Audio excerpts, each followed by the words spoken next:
Shalom, Yasharallah. This your brother Dawadah, coming back at you with this here truth again. First and foremost, I want to give all praise unto YAHAWAH, BAHASHIM, YAHAWASHI, BAHASHIM, or HaKodash. Double honor to the apostles and the elders of Great Millstone that taught us this truth and that rule well. And salutation and much love for you, Aki, on pushing this truth and sincerity on the four corners of the earth and enduring afflictions to feed and edify the elect. So I want to jump in on this here lesson, pretty much as a follow-up to the other video I did dealing with, having trouble in the flesh, dealing with marriage, Nevertheless, I want to go into this here lesson dealing with basically, how a righteous woman should be, and, how you women should conduct yourself, or if you're a man of the Lord, the type of women that the type of women that the men of the Lord are looking for, because a lot of the times you women think that we hate our women and things like that. That's not the case. We as the men of the Lord, we understand what we read in these scriptures. All right. And the Lord has laid down a path and a foundation for us to build up off of. All right. So we going back into, we were remembering the old ways. All right. Because we wound up straying away from the ways of the Most High. So we going back into the ways of the Most High, and the Most High has written down in these scriptures, all right, the way we should conduct ourselves. All right. So what the men of the Lord reading these here words, we understand and we believe in these here words, and we understand that the Most High is trying to guide us in the path of righteousness. He's not trying to set us up for failure, and that's exactly what wound up happening here on this here side. The Most High laid out the way that we should walk, but what we wound up going astray, and now we wonder why we have all these problems. All right. So this here lesson is going to be, geared, like I said, towards the women, and you women that are listening, trying to do right by the Lord, trying to be righteous and things like that, or, you men that's in this here truth, and, you growing up into this here thing, and you looking for, a so-called righteous woman, or you don't know what a righteous woman is like, but nevertheless, speaking from my own self, when I came into this here truth, looking at a lot of these different things in a way, like what we're going to go through and read and all these different things, it made a lot of sense, and this, now you have a certain type of mindset towards these here women, if you can't provide me the things that the scriptures say you're supposed to be providing me with, there's really no good, no need for you. All right. So we're going to go into these scriptures and bring out the things that, the ways that a righteous woman should be conducting herself. All right. Or especially, if you're a wife or, the woman of the men of the Lord. All right. This is Genesis chapter 2. I'm gonna start at verse 18. It says, "And Yahweh power said, it is not good that man should be alone. I will make him a helpmeet for him." All right. So, this is one of the foundational principle things. This is, a lot of the things that's written inside the scriptures, we read these things like that, but you have to also understand, on somewhat of a deeper level, in a different type of sense, this is how the Most High programmed us. It's like we computers, all right, and the Most High, put in the computer program for us, just like if you have a scanner, right, to scan documents, that thing is programmed only for it to receive an image, whatever document that you got, and it scans that, and it puts it on the computer screen. All right. Then you have something like a computer printer. All right. Whoever designed it only to have an input put into it and for it to output whatever, whatever's on the screen, you put that in and it's going to spit it back out in a page format. It's going to give you an actual tangible piece of paper, with the things that's on the screen printed out, because why? It was programmed to do those things. All right. So you can't, get mad at a printer and say, look, every time I hit the print button, it always, whatever's on the screen, it just prints it out on a piece of paper, Well, that's what it was programmed to do. You see what I'm saying? But you also can't get mad at your printer because your printer don't want to, be able to download music. You can't burn a CD with your printer. You see what I'm saying? It's not programmed to do that. So a lot of these things that we read in these here scriptures, you can, it's letting you know this is how the Most High programmed us. All right. And then a lot of the times, well, for the most part, everything you can see, like I said, we wind up going astray. This is the foundation the Most High set up for us, but we wind up going astray. All right. So here where it says, Genesis 2:18, "And Yahweh power said, it is not good that man should be alone, and I will make him help meet for him." All right. First and foremost, it says man should not be alone. All right. You go into the prison systems and they throw you into the hole. You separated from everybody else. You don't have nobody around you. You in that little, small square cell or whatnot, no windows. You don't have no contact to the outside world. A lot of people bug out, or you see that movie, Wilson, what's the shit called? Where he had the little, the soccer ball, I think it was. Homeboy was like on a FedEx plane. The plane wound up crashing, and the whole movie, Homeboy's on this island. Castaway. The movie's called Castaway, where Homeboy's on this island. He's sitting there the whole time. He wound up cutting his hand and hitting a volleyball or something like that, or a soccer ball, and it wound up putting like a bloody handprint on top of the ball. He wound up making a face on that, and talking to the damn ball like that's his friend, because why? He was the only person out there. He didn't have nobody around him to speak to, you know? So he started going a little crazy. There's another movie with Will Smith in it where I forgot what the hell happened, but pretty much everybody's like gone from around him, you know. And he wound up becoming friends with a damn mannequin inside the store, you know. And I forgot what the damn mannequin's name was, but he started flipping out. He's like, you know, he would always talk to the mannequin or whatever, whatnot, but he was, you know, still somewhat in his sane mind, trying to stay sane by having a conversation with this damn mannequin. But it got so far to the point where he started flipping out. He started bugging out. He was like, let's just say the mannequin name, he named the mannequin Bill. He's like, Bill, are you talking to me? Bill, did you just move? Bill, did you do, you know, he's starting to think the building came alive for real, you know. In the beginning time, you know, he's just trying to, you know, just speaking to this shit at first, but then him being alone for so long, now he's actually, you know, bugging out. Because why? You somewhat need to be around other people, all right? Let alone, you know, you can be around other people, you know, you could be going to work, you know, you see people all the damn time, you passing by people all the time, but what? The end all be all, you need that companionship, all right? Real companionship, you know, somebody to sit down and talk to and or whatever, whatnot, you know, spend a certain amount of time with, you know, just like some of these older people, you know, like a lot of these older guys for the most part, you know, you see a lot of these older men, you know, especially when they be dealing with this is one thing I learned when I moved back to Atlanta, you know, as an older person, as an adult, you know, I would see in Atlanta these older men, all right, they would be buying what, you know, you would think they were like prostitutes, but they would be like escorts, you know, and what the fuck's the difference, you know? But nevertheless, a lot of these escorts, they do this stuff and they're not having sex with these old men. All they doing is they going out for their time. You know, I used to work in a real high class restaurant downtown Atlanta and whatever, whatnot. You would see these old men coming in with these real young girls. All right, they paying them for the date, but the date that they paying for is not really the sex. It's more or less the time, the companionship to talk to. All right, who knows? This old man might have had a wife and some kids or whatever, whatnot, but his wife might have died, his kids, or he might not have had no kids. You know, the kids might be moved, you know, way off to another state and he don't have nobody to really talk to. So what? He's going to go get this young chick, you know, pay her for her service, for her time. All right. Just to spend time with her, to talk to her about whatever, whatnot, you know, because why? He wants that so-called companionship. He's alone. All right. The same way with you people, you know, again, you could be a younger person and you go to work every day. You're around these people at work, whatever, whatnot. But when you go home at night, you all alone, or you fixing dinner, you all alone or whatever, whatnot, in these certain situations, you have these certain feelings because why?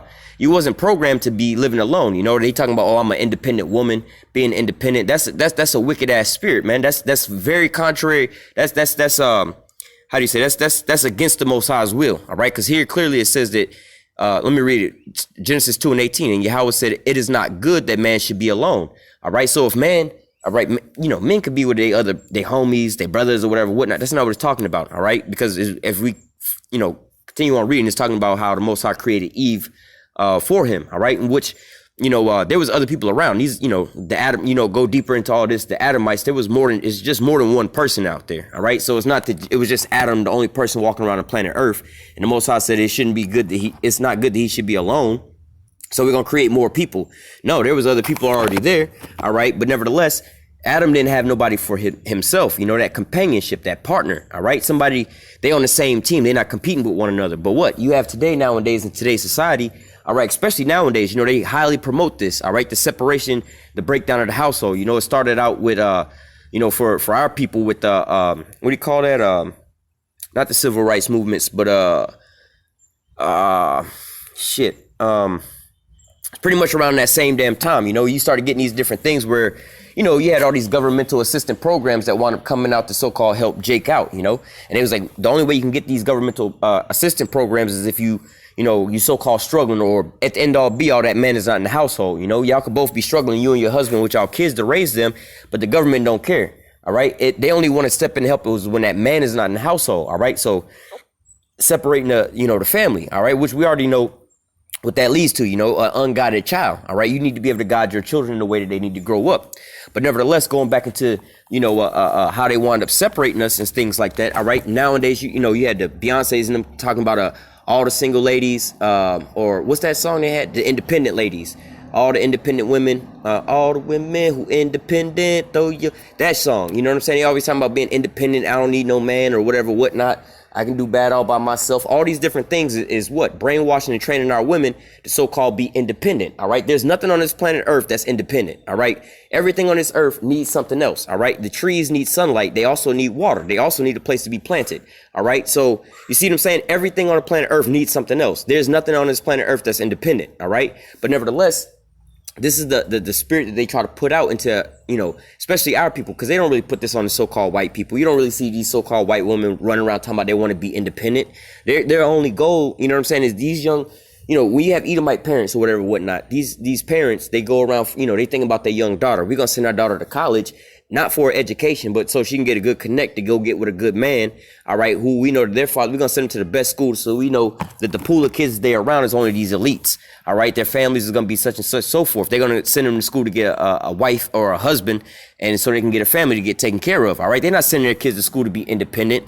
Our mothers and our fathers send our kids, our daughters to school. Girl, you need to go to this here college, get you a good education so you don't have to depend on no man, all right? So you see what I'm saying? These are the things that we're promoting into our own people.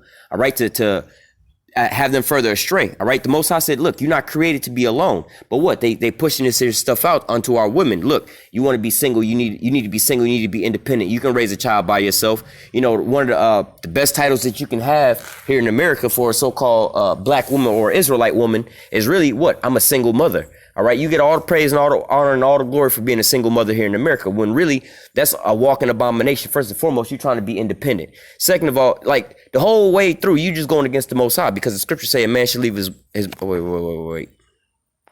Genesis 2:24.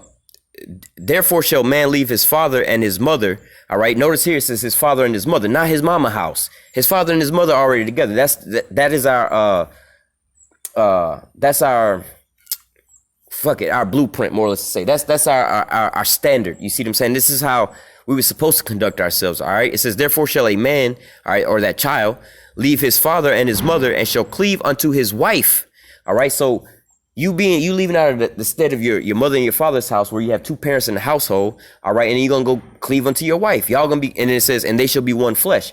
They're becoming one family now. All right. They're not going to be two separate, it's me and my husband, we doing he doing him and I'm doing me. No, y'all ain't supposed to, you know, all the things that you do, you're supposed to be together. All right, man ain't supposed to be alone like that. All right, now on the flip side, you got the same movement, you know, I was talking about the women and how this has been pushed onto our women first and foremost with like the feminism movement. You know what I'm saying? All these different things, you know, speaking on the feminism movement.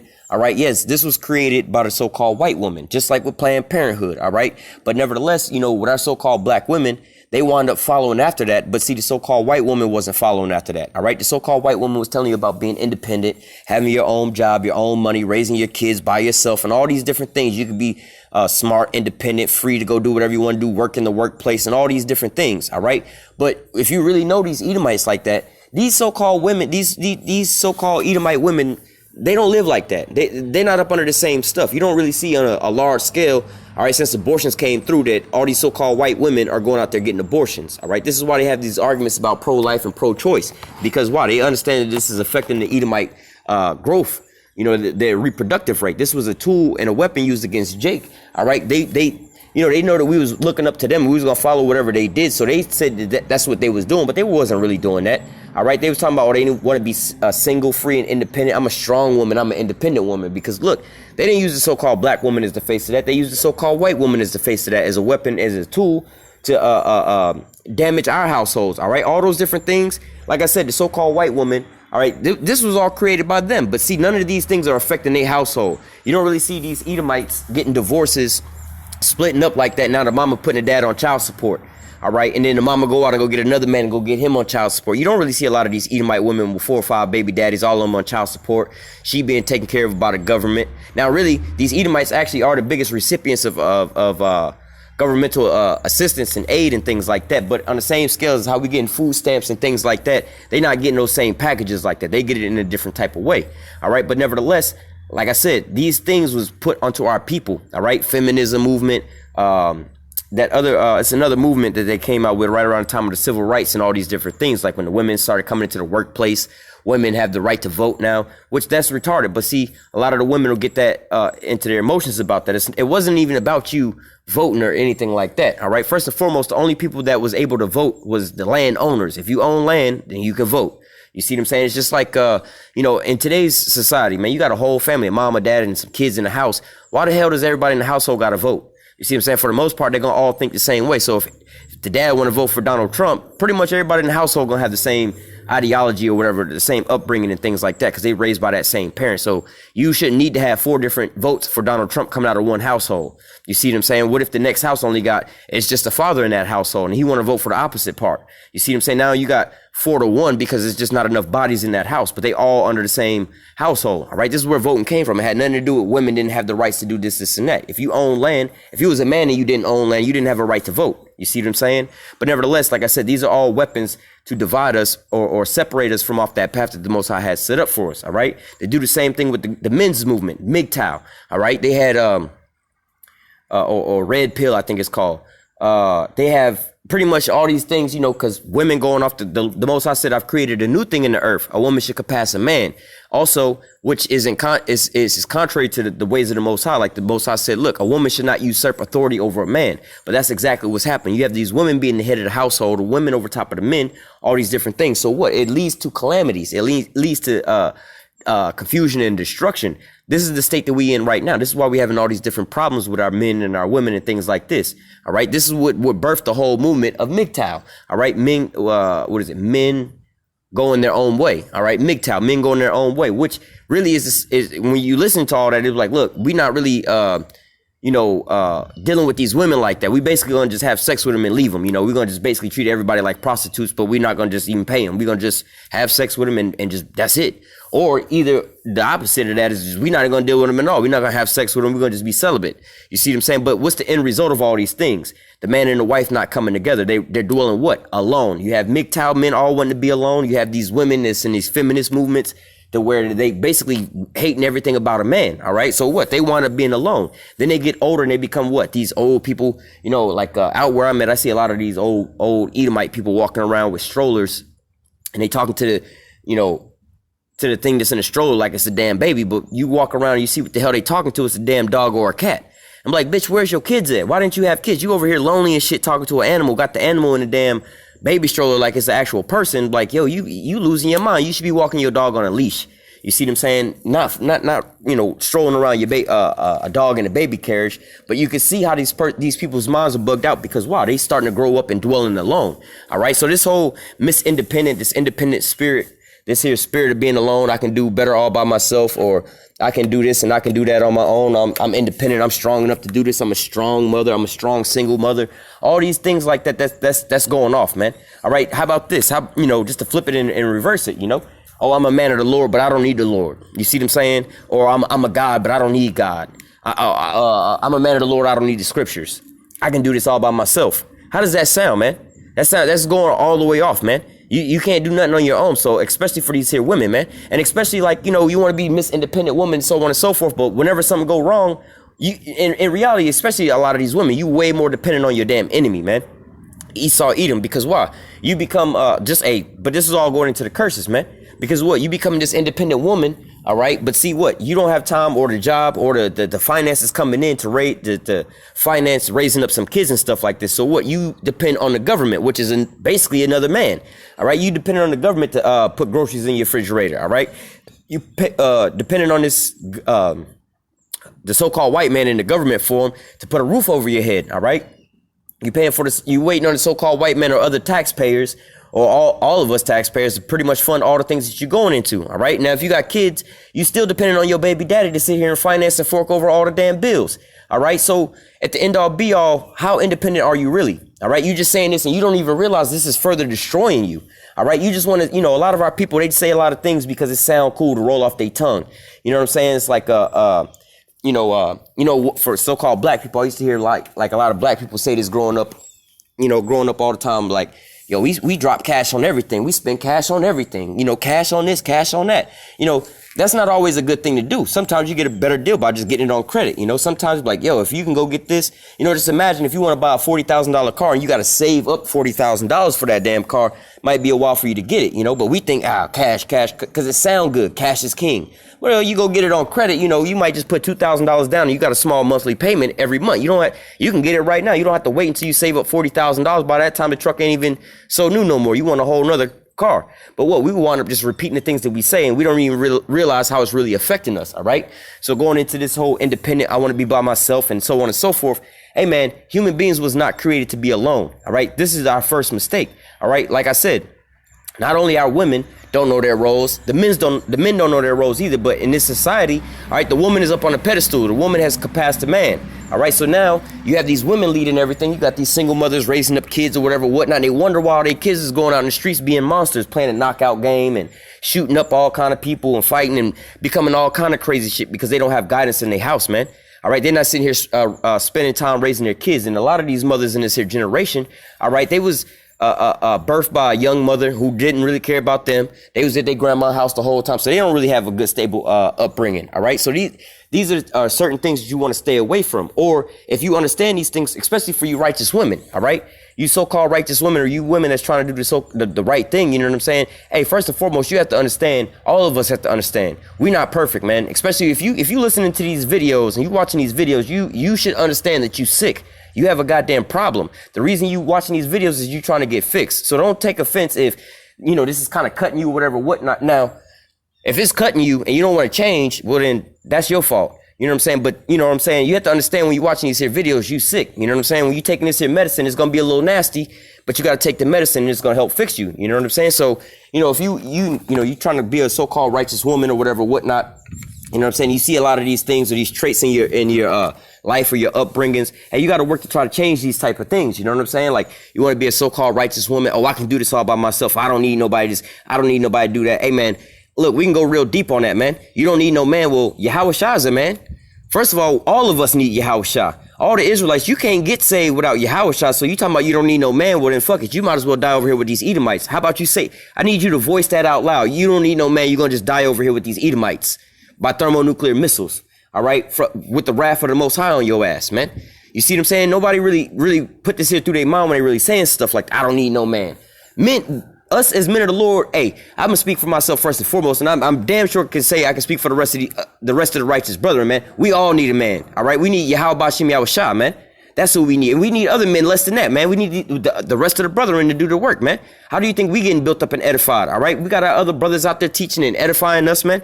All right, it's because of ultimately it's because of YAHAWASHI, but it was because of men physically on the highways and the byways putting up videos that I was able to get healed here. All right, because there was doctors out there, more or less to say, that was let me grab it in as a precept.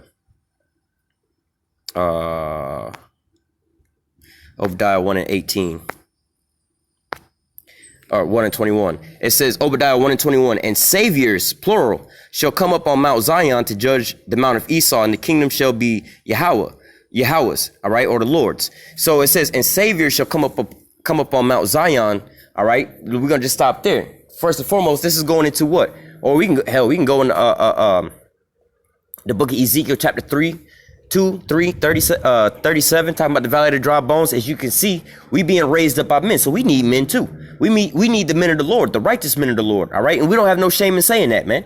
So how much more you women, you know what I'm saying, who you know, you got a problem with saying you need a man. Well, you should have a problem with saying you need a man. You would want to say, I need a man of the Lord, a righteous man, all right? Not just no wicked ass man or whatever, whatnot, you know? But then you also have to get out of that mindset and mind state of being basically brainwashed by these Babylonians, growing up as a Babylonian, all right? Because, hey, what does the name Babylon mean anyway? The land of confusion.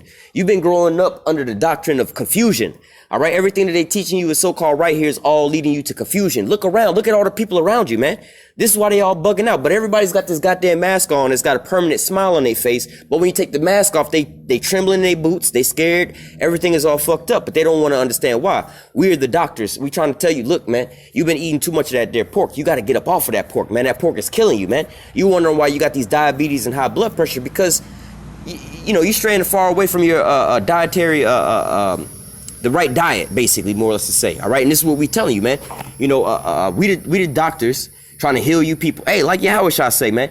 You know, why you always over there with them sick motherfuckers? Because the sick is the one who need the damn doctor. You know, healthy people don't go to the hospital. You see, they ain't got no problem. Like right now, you know, for the most part, I ain't gonna say my health is perfectly fine, but for the most part, you know, my health is perfectly fine other than just living here in Babylon. There's no need for me to go to the emergency room. You see what I'm saying? All the people in the emergency room, they all sick. They all need help. They all need that their doctor.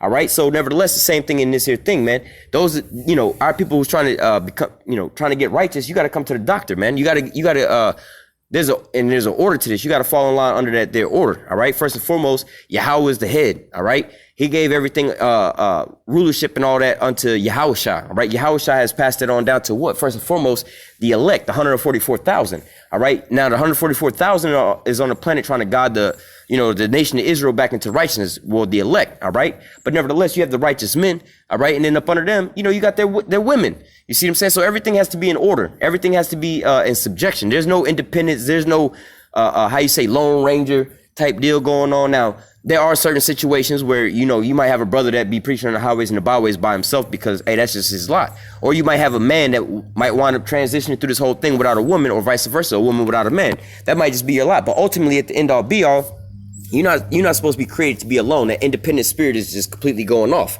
All right. Let me get back to the book of Genesis, chapter 3, and I'm going to go to verse 16. All right. It says, Genesis 3 and 16, it says, unto the woman he said, I will greatly multiply thy sorrow and thy conception, and in sorrow thou shalt bring forth children. All right. So this is, the Most High telling you women why you have birth pains when you in labor, because you wind up going off, dealing with, following out the philosophies of these other nations, going back to the Garden of Eden, when Eve wound up, following after those philosophies, but nevertheless, it says, and thy desire shall be to thy husband, and he shall rule over thee. All right. So going back into what? Man shouldn't be alone. That independent spirit, man. All right. Dealing with you and your wife, your companionship. All right. Now, when y'all get together as being a man and woman, you shouldn't have two different separate desires or whatever, whatnot. Oh, I'm working on my career. He working on his career. I got my dreams and he working on his dreams. All right. Now, and then these things wind up becoming conflicts, Homegirl might want to go back to school and be a doctor and take a job over there in California, but y'all over here living in, let's say, New York or something like that. You got kids over here. He already got a good job over here. Now she's like, oh, well, but this has always been my dream. And, actually a lot of families or husbands and wives separate because of that, because she finally got her dream or whatever, whatnot. She decides she want to go over to this other country or other state, whatever, whatnot, to go pursue a job. All right. She get her little job or whatever, whatnot. They come back. Ultimately, at the end all be all, she's like, she got her job and her career, all these different things. But what? She don't have a companionship at the end all be all. You see a lot of these elderly or older white women or whatever, whatnot, that went into corporate America, but they don't have no kids. They're getting a lot older. They didn't pass the prime of their damn of them having children and raising up children. You done went to college. Just think of it this way, man. All right, and this is why the prime time for you women to be having children is basically when the younger that you are, because you don't understand how quickly these things take place. All right, so when you coming up out of high school, right, in today's society, you about 18 years old. All right, but then most people do what? They go to college for about 4 years. So that's what, 18, 19, 20, 21, 22. You about 22. Let's say from after that you want to go find a good job or whatever, whatnot. All right. Let's say now getting this good job might take you a year, 2 years to finally find a good job. Then you got to get settled into that good job, and then you're going to want to start working your way up. So let's just add another 4 or 5 years. So now that's 8 years. All right. So 18, 19, 20, 21, 22, 3, 4, 5, 6, 7. So you damn near 30 years old at this here point in time. Now, what are you going to do? You busy with your job. Your job might have you traveling around. You 27, 28 years old. Now you starting around. You might be wanting to look for a man, or you might not want to look for a man. You might want to go get you an apartment, move out of your apartment into a house, pay back some of your student debt, your student loans and things like that. You got all these different things. Next thing you know, you're 35 years old. You've been living so long by your damn self. All right. So now it's hard for you to even live with a man, to cater to a man, to live with the man, because you've been on your own the whole time. All right. And now let's say you do have kids. All right. You treat your kids all like shit because the whole time you've been selfish to your own self and living by your own self for so long. It's not convenient for you to even be looking after anybody else. All right. Going back into what we was reading in Genesis 2, where it says, basically a man should leave his mother and his father. All right. And cleave unto his wife. All right. But going into all these different things, man, hey, This is how do I say? Going back into leaving your A man should leave his parents, more or less to say, right? Now, let's just put it this way. If you're a young boy and you're living with your parents, right? You have your examples right there in front of you, your mom and your dad. They both stay in the same house. You get to see, you know what I'm saying? And growing up, you know, they tell you that every man grew up to marry his own mother, and same with the daughters, they grow up to marry their own fathers. All right, this is pretty much a true thing because of why? These are your first examples in your life. All right, these are your first loves in your life. All right, the first man. And this is why you have a lot of women who have struggles in their relationships. You know, I spoke to my sister about this because she has a bad relationship with her actual father. All right, I hate him, this and that. And I'm like, look, do you realize the reason you can't never really love a man and find, you know, so on and so forth, even though you had a good husband that did all these different things, you know why you can't ever love him? Is because you never loved your father. You never found out a way to love your father. The things that happen between your father and your mother happen between them. You ain't have shit to do with that. You was just a little baby. You see what I'm saying? But because they had problems or whatever, whatnot, you can't love your own father for him being your own father. You ain't gonna never love no other man.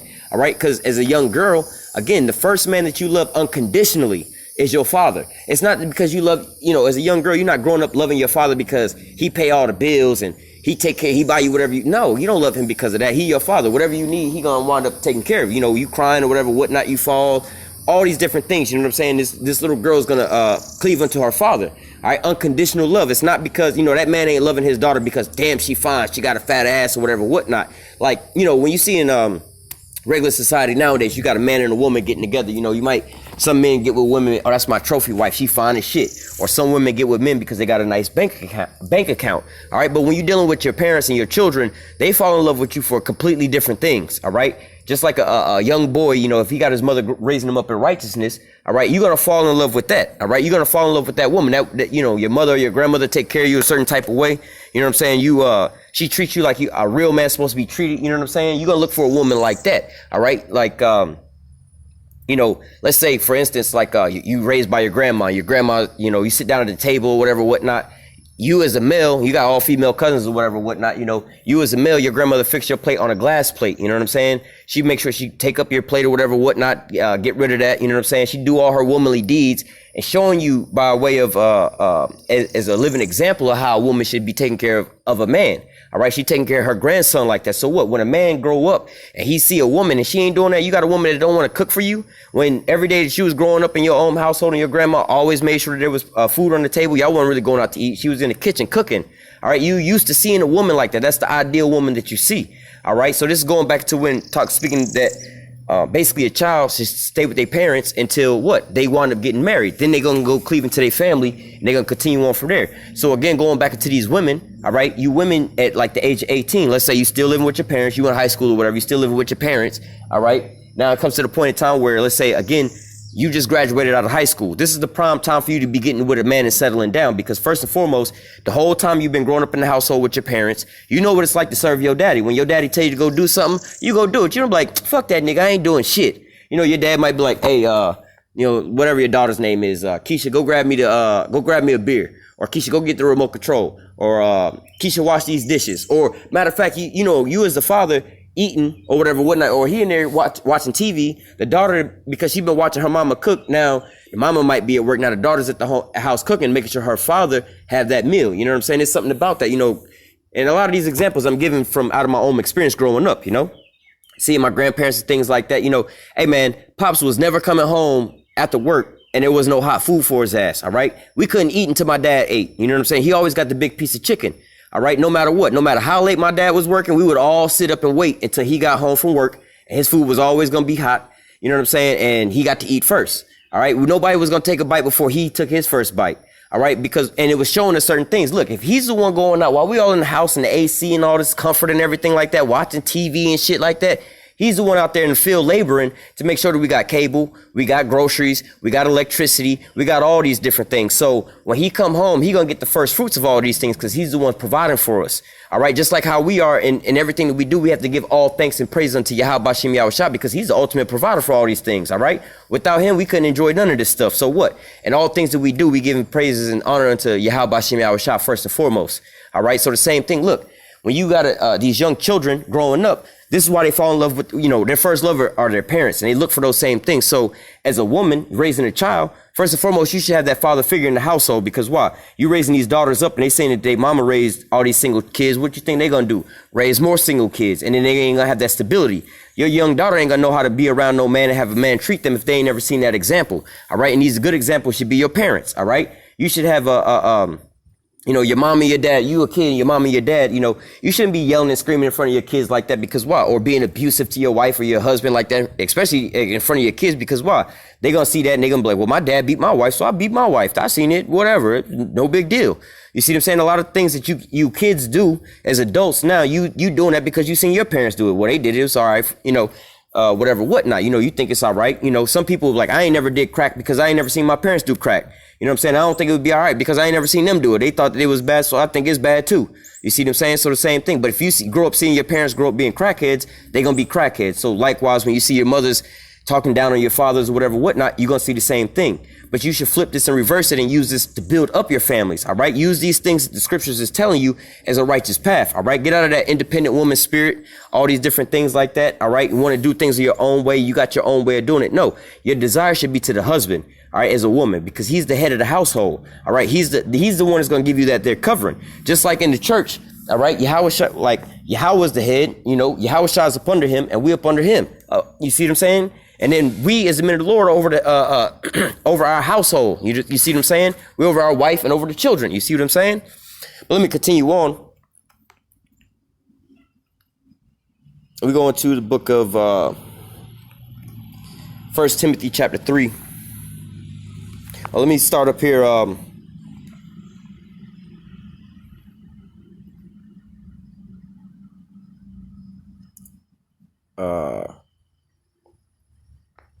This is 1 Timothy 3 and 5. It says,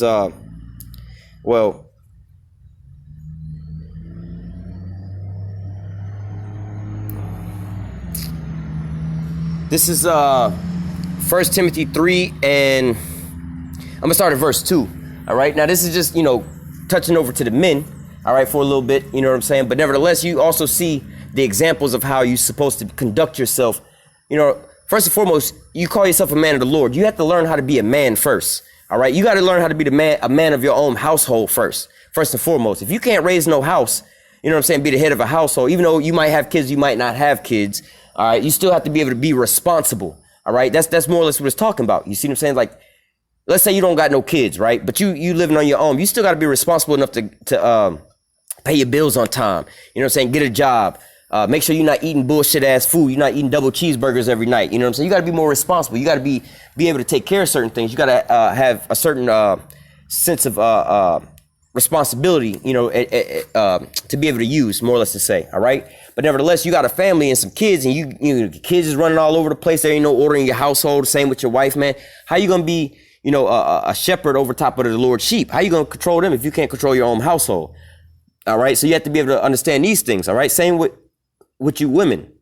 All right. You want to be a mother and all these things, or, a lot of these women want to be queens and things like that. Well, that's somewhat in the sense of a leader. How you want to be a so-called leader, but you can't lead your own. First of all, you can't lead your own flesh, all right, into a righteous path, let alone your children. All right. And the proof is in the pudding. This is why we have all these badass kids running around and all these.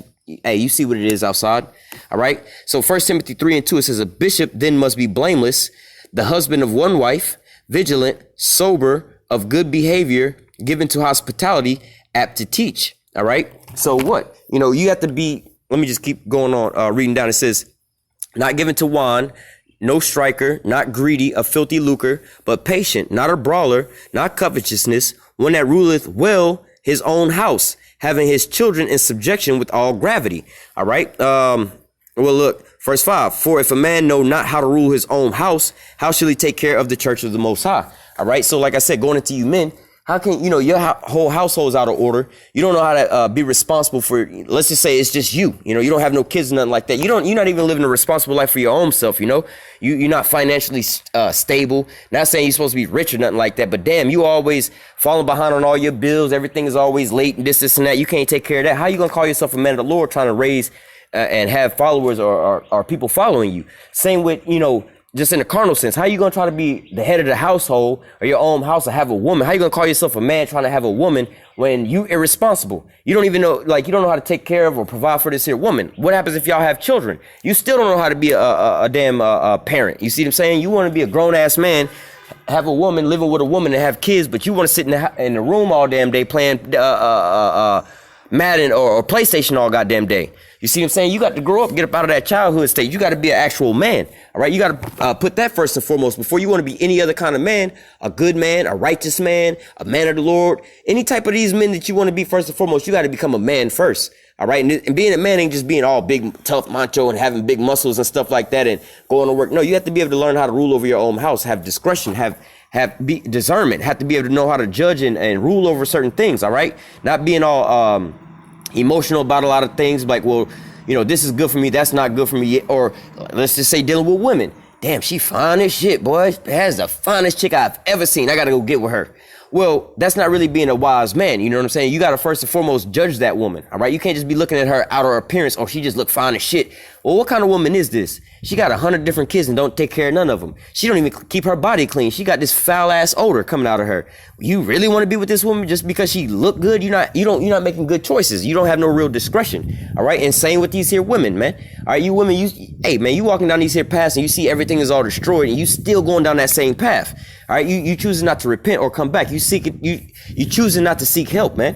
All right. You have to be able to grow up first and foremost. You know, how can you be somebody else's woman when you can't be a woman first and foremost? You know, you just a bunch of little girls. You want somebody to take care of you, you know, be a parent unto you. You know, I don't want to have to be your father. You know what I'm saying? I want to be, you know, be your man, but I don't want to have to be your father. You know what I'm saying? Having to tell you how to go do this and do that. If I wanted to raise a little girl, I would just go have my own kids and just, you know, raise my daughter up like that. You see what I'm saying? But nevertheless, you know, a lot of you women, all right, you want to be somebody's woman, a righteous woman or whatever, whatnot. First and foremost, you need to understand how to be a woman. All right. You have to understand how to do your women duties and things like that. All right. And another little side note, you know, talking about these roles being reversed. You have so many of these women being, how they say, toughened up like men, more or less to say, masculine men or masculine women. You seen all these women getting toughened up like men and wanting to be men and vice versa for these men. They becoming effeminate and watered down. But speaking on these here women, man, as just a note to you women, man, don't no man want no masculine ass woman, man. Don't no man, you know, speaking on tattoos and stuff like that, you know, I see this a lot with these women, man. They be covered from head to toe in tattoos and shit, man. Think back, who was always tatted up like that, man? The only times you seen people tatted up like that back in the day was what? Oh, these big ass bikers and shit like that, the men bikers, all right? And then people in prison, basically men. You didn't really see women tatted up like this, but now you got all these women tatted from head to toe, wearing men clothes, got the side of their head shaved, looking like men, talking like a man. You call a woman on the phone, you see women in the store, hey, how y'all doing? What's up? Trying to talk with man, come on, man. First, again, you need to learn your feminine role, being feminine. There's nothing more attractive than a woman. A woman could kind of be out of shape, kind of big, whatever, whatnot. Not even the prettiest woman. She could be kind of a little dorky or whatever, whatnot. But guess what? A man will be way more attractive to a woman that's super feminine than a fine ass woman that's acting all masculine. You see what I'm saying? Like, you got a fine ass chick or whatever, whatnot. She want to go, I got next on the court, nigga. I got next. We gonna run that on the court next, nigga. And she trying to dunk on you and shit. Like, hold up. You fine as shit, but you acting like another man and shit like that. Like, you got tendencies like a man. Hold up. I don't want nothing like that. You need to learn how to be a woman. Be feminine. You know what I'm saying? Be like that. You know what I'm saying? Women wearing dresses and things like that. There's nothing more sexier than that when a woman just wanting to be a woman. Not trying to be a man. Not trying to compete with a man. Not trying to, you know, do manly things, you know? Matter of fact, we was on the highways and the byways. It's a quick little testimony, man. We had a confusion of faith. Well, I ain't gonna say confusion of faith, Jake, but we had a Jake come up and he came up with his daughter, man. And we was actually talking about women too, but they was off to the side, you know, we was just into the, you know, the lesson we was doing. Right. But then they came up and they was both, you know, in order. We had to kind of check them for a minute. Like, damn, homeboy, you know, outwardly kind of look, you know, he was really light skinned, could possibly pass for an Edomite, right? Of some sort, somewhere else, right? But we was just, you know, examining the spirit, like, damn, they kind of quiet over there. They just looking and listening. Hey, y'all got any questions? Whatever, whatnot. They going into certain, you know, they wanted to understand what was going on. You know, long story short, they was Israelites, but homeboy had a daughter with him. All right. Now this young girl, all right, was so in order. She was so in order. This was like, man, me and the rest of the brothers, we was all rejoicing because this was something rare. We've never seen no woman like this in order, man. All right, this is a thing that we don't ever see. This is a rarity, man. You know what I'm saying? The beauty of this here woman, she was a little girl, but not to say her physical appearance, but just the beauty of that spirit of having a woman being humble, man. Homegirl was quiet, not loud and clamorous, not, daddy pulled me, you know, some kids be trying to pull their parents away, whatever, whatnot. She was like, look, wherever my dad go, whatever he do, I'm just gonna be in subjection and order and be quiet. Homegirl wound up having a question. She wound up raising her hand. You know what I'm saying? Not saying that, you know, when women want to talk, they need to raise their hand, but they, you know, it was men talking back and forth. We was talking to her dad and he was talking to us, you know what I'm saying? But instead of just interjecting and putting her 2 cents in, she kind of waited for a little turn and she asked to speak. You know what I'm saying? She asked a question and she was dealt with accordingly. All right. Not only that, you know what I'm saying? We out walking around. You see, it was like a B2K concert going on around us and shit. But then you see all these women walking around showing their body and all kinds of, that's what we was talking about. Women walking around showing their body and whatever, whatnot, you know? And we were saying like, yo, why are these women, you know, getting raped or whatever, all these different things? Because why they dressed up like whores and sluts, man. You need to be in order. Like when we, like I said, when we seen this young girl with her father, man, that was a sight we had never seen before. She was not dressed provocative, especially as a young child, even though they dressing these young children up, but she was dressed accordingly of how a young woman should be dressing. She was wearing pants, but you know, she don't know she Israelite at that point in time. But nevertheless, she wasn't wearing no provocative clothing for her age or anything like that. She wasn't showing no skin. She was quiet in the subjection beside her father. All right. She even basically sat down on you know, on the side and was just listening, man. And that was just such a beautiful thing, first and foremost, to have a woman in our presence and her mouth was closed. All right. Not trying to say, oh, you women just need to shut the fuck up. But hey, man, the last thing that, you know, especially a man want to hear is a woman just loud and clamorous, just all the time, just flapping off at the gums. And really, you're not even saying that. You're just talking just to hear your own voice because it's built inside of you to want attention. All right. Like the scriptures say, the glory of a man is his woman. All right. And the glory of a woman is her hair. You know, she got her hair well set and all these different things. She's trying to show off. That's her glory. She's trying to be noticed. All right. She's seeking attention, people to look at her. So she's constantly talking.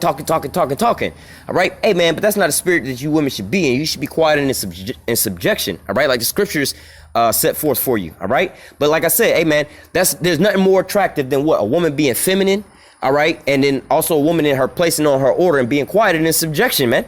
All right, instead of just coming out there talking, hey, daddy, I'm ready. You know, if this little girl was, daddy, I'm ready to go. I'm tired of being over here. I don't want to be over here. Listen, this is boring. This is this and that. Like, you never even know, man. They might be trying to help you out, man. They might be trying to give you salvation some kind of way. You don't even know it, man. You know, I'll give you another example. You know, I see, you know, I tell my mom this all the time, like, yo, man, sometimes just listen. You talk too much, man. You just be going off at the mouth all the time, man.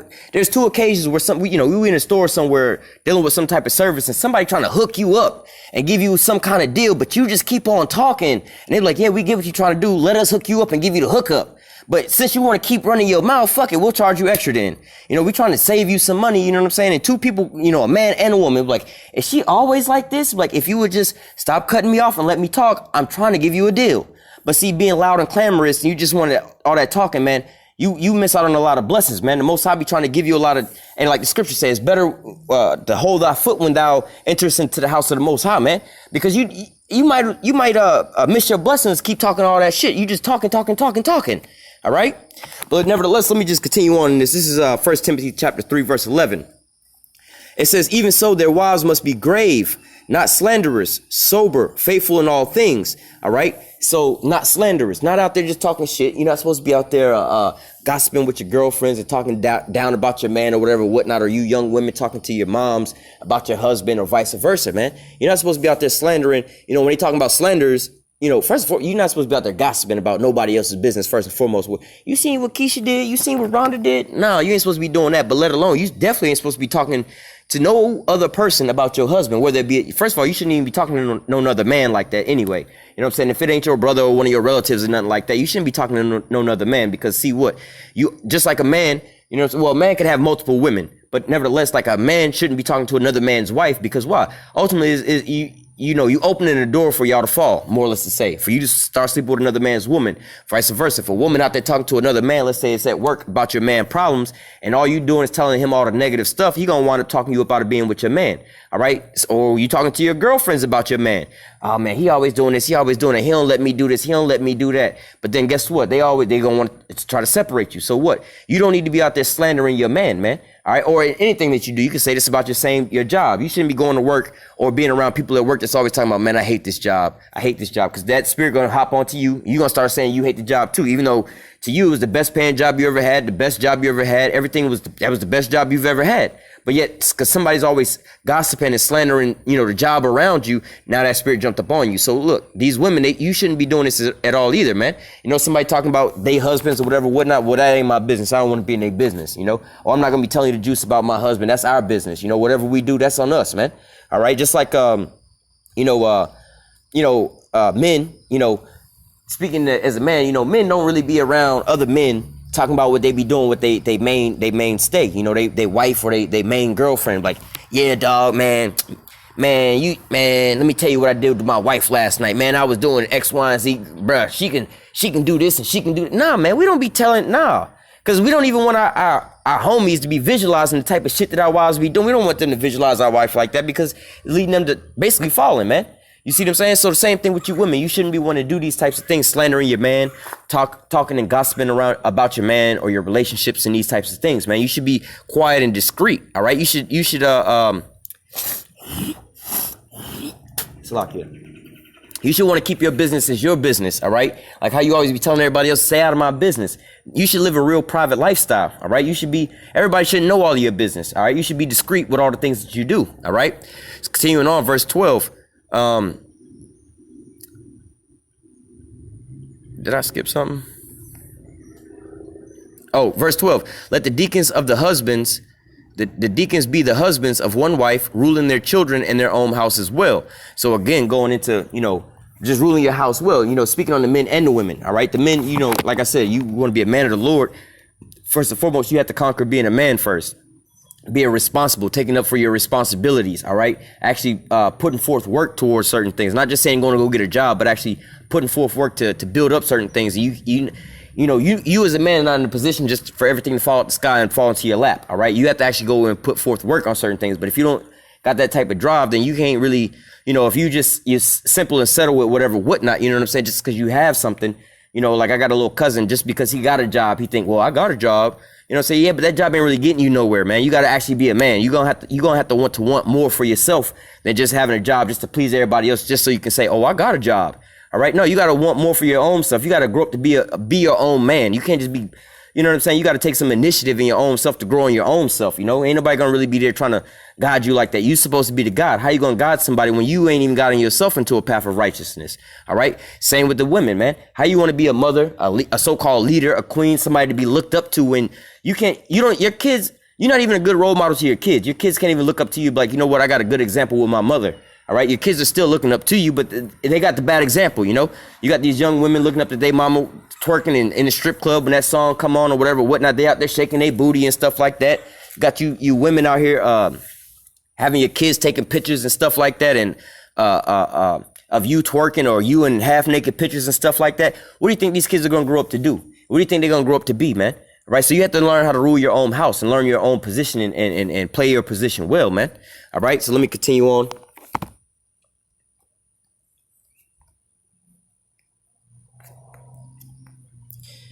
This is Colossians 3:18. It says, wives, submit yourselves unto your own husband as it fits in Yahawah.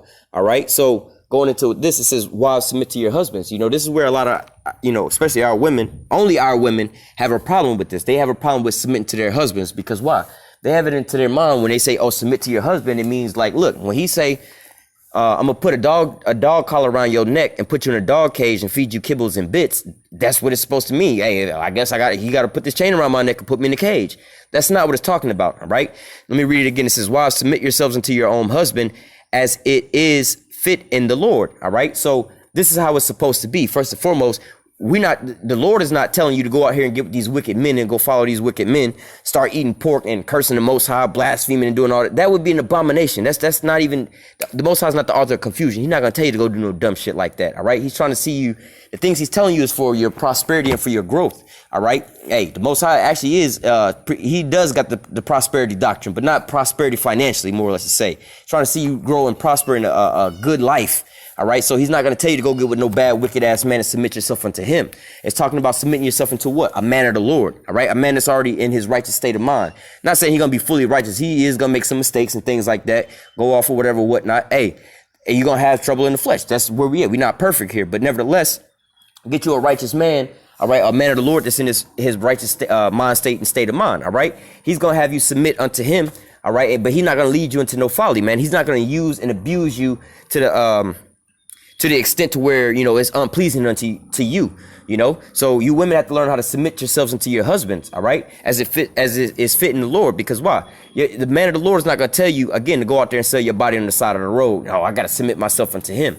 All right. But on the flip side, you women, all right, you only have a problem when we telling you this and we telling you flat out. But yet and still, you'll go around and you be chasing. Why do I always like go for the bad boys? You know, you hear that. And these women, they chase after these men, and these men have them doing all kind of crazy stuff.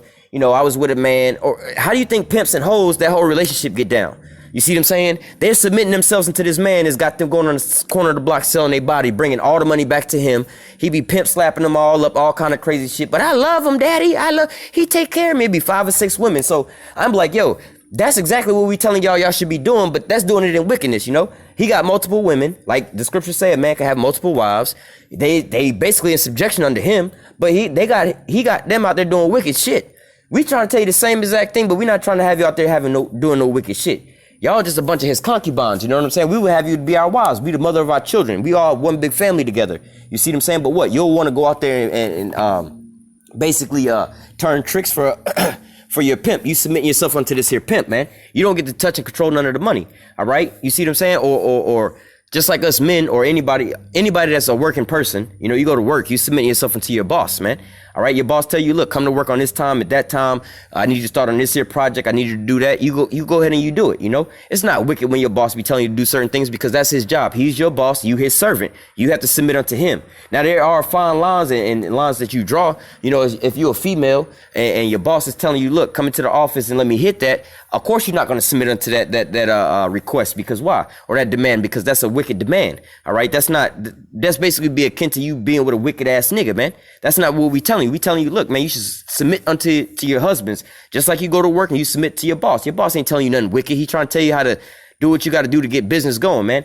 Like he say, look, man, I need you to throw in a pepperoni pizza, a cheese pizza, whatever, whatnot. He's doing that because that's what we need to get done for this here business to go on. I'm telling you what to do as it fits inside of our business structure. All right. Now, if you're working at Pizza Hut or whatever, whatnot, you know, like I said, it's lawful for him to tell you to make this here pizza, put this here pizza in, go on this here delivery. You know what I'm saying? Wear this here outfit, put this here visor on. You got to submit it to him. You go to any job with a damn uniform that you got to wear, you already in submission. That's the first sign of it, you know? Go to Best Buy, everybody wearing them blue shirts. All them women inside of Best Buy, you know, wearing them damn blue shirts. How dare you say you don't want to be in subjection under a man when you clearly at work in subjection under a man? You see what I'm saying? Whatever that man tell you to do, you off tomorrow, or you suspended from work or whatever, you're going to do it. But how much more your own husband that's ultimately trying to build with you? You see what I'm saying? So you need to submit yourselves into your own husbands, All right. Because another thing that these women will do, they'll sit here and serve other men that ain't even their damn husband before they serve their own husband, man. They'll go out and they'll go and cook for this man and that man. Like these women, they'll have their husband. That's their husband because he financially can take care of them or whatever, whatnot. But these women go out in the streets and they got their own so-called male friends, all right, that they take care of and do way better things for them, you know? The wife might not, she been married to this dude for 20 years, don't know what to get him for his birthday, the things he like, whatever, whatnot. But she got some male friends, she know all their birthdays, the things that they like. Oh, when so-and-so birthday come along, I'm gonna get him this because I know he like that. But then when your own husband birthday come around, you don't know the type of shit that he like. Hey, man, you should be the wife to your own husband, all right? You need to know and take care of and deal with and only be worried about your own husband, all right? Just like parents, you're really only working and dealing with your own kids. You're not worried about the kids down the block, man. Them ain't your kids. You see what I'm saying? You don't have to worry about what the hell they wearing or what they eating or whatever, whatnot. You only worry about your kids, you know? But continuing on, it says, verse 18 again, wives, submit yourselves unto your own husband as it fits in the Lord. Husbands, love your wives and be not bitter against them. All right. Hey, for you husbands, you ain't supposed to be bitter against your wife. All right. Now, there's a slippery slope with that, because why? A lot of the times men are actually bitter towards their wives because of why? They tired of hearing that mouth. You come home and you never good enough for them. All right. You come home because you had to work over late at work or whatever, whatnot. Damn, why you always coming home late? Why you always working? Well, we under these curses. We in captivity. This is what we need to do. You like all this extra shit. You want to send the kids to this private school. It all costs money. I got to do all this other stuff, you know? So yeah, man is going to kind of like, how do I say, be bitter towards his wife when she always nagging him and stuff like that. But that's not what the scripture here is talking about here. You know, you shouldn't be coming home. You see it on TV where you see these guys that come home, they be all extra drunk and just want to beat their wife because they just want to beat their wife. You know, that's really a punk, man. You want to get off your little anger or whatever, whatnot, but you want to go beat up on the weaker vessel. All right, go out there and go fight another man, man. Don't come home and be beating your wife, cussing your wife out for no reason. Come here, you stupid, dirty bitch, and this and that, man. Hey, nah, man. You shouldn't be wanting to do all that, you know. And yeah, you know, there's sympathy for women like that, because there are a lot of good women, you know, and it seemed to fall like this. You know, a lot of these really good women are actually with some of these wrong men who's taking advantage of all the things that they got. All right, but nevertheless, we telling you how to live in righteousness, or the people you should be with in righteousness, how things should supposed to be going down. You know, you might have women that submit themselves, like they're very submissive, you know, unto their men or their husband, but they always with, you know, the wrong dude. You know, they didn't want to be submissive unto a pimp or a player. That's not the man you should be trying to seek out. You should be trying to seek out the men of the Lord. All right. And, you know, for you women, you know, Lord willing, this here lesson is showing you into the minds of the men of the Lord, you know, that, hey, man, we're not really all that rah stuff. You know, like I said, hey, man, we basically tell you the same thing. It's the same type of relationship as if you basically trying to be a hoe and you trying to work for the pimp. It's the same shit. We just not having you out there doing the same shit like pimping and whoring. You're still in subjection under your husband. If you gonna go out there and go do that, you gonna go work in the players club and shit, do all that for dollar bill. Hey, man, why not do that for your own husband, man? They out there got you selling your body and turning tricks, but you won't do this for your own husband, man. All right. Continuing on. Let me read this as well too. 20 and 21. Children, obey your parents in all things, for this is well pleasing unto the Lord. All right. Now, going hand in hand, you know, speaking to the parents, not really the children, but going to the parents, you need to be gods unto your children. Be good role models unto your children. All right. Be a set a good example unto your children. All right. You know, there's a lot of parents out here setting bad examples for their children, and they see the children doing the same thing, and then they get mad at the children or wonder why their children is doing that. You know, you got your parents being alcoholics and drunks and everything like that, wondering why their kids is alcoholics and drunks. You know, you got how do I say, these parents out here being unruly or whatever, whatnot, setting bad examples for their children, wondering why the children are unruly. So look, your children are going to soak up whatever the parents do. So you parents, you need to watch how you are around your children. All right. Just like with you women, you shouldn't be walking around the damn house with your booty cheeks all hanging out around your daughter, because what? Your daughter going to wind up doing the same thing next too. All right. Now you might have a husband where you might want to dress provocative around, you know, your husband or whatever, whatnot.